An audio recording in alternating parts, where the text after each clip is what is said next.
지난 9일 일본 남부를 포위하는 듯한 형태로 비행했던 중국과 러시아 폭격기가 최종 목적지를 도쿄로 상정했을 거란 분석이 나왔습니다.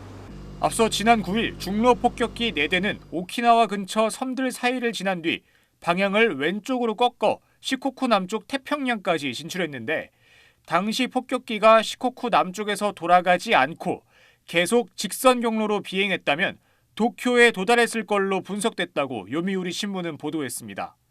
일본 방위성 통합망료 간부가 공개한 자료에 따르면 당시 중러 폭격기들의 비행 경로를 연장하면 도쿄는 물론 해상자위대와 미 해군기지가 있는 요코스카까지 닿을 수 있었던 걸로 나타났습니다. 중러 군용기가 함께 시코쿠 남쪽 태평양까지 비행한 것도 도쿄 방향으로 나아간 것도 모두 처음이라고 요미우리는 전했습니다. 중국 군용기는 통상 오키나와 일대를 빠져나간 뒤 미군 거점이 있는 괌을 향했던 만큼 이번 비행은 이례적이란 평가입니다.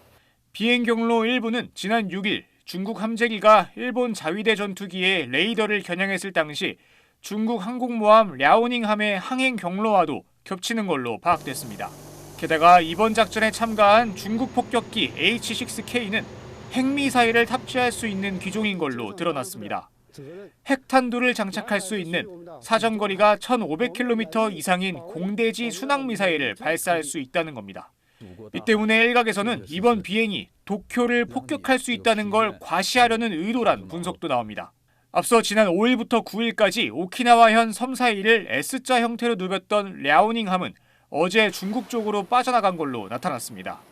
일본 통합망료간부에 따르면 6일부터 12일 사이 랴오닝함의 함재기와 헬리콥터 이착륙 횟수가 약 260회에 달하는 걸로 파악됐습니다.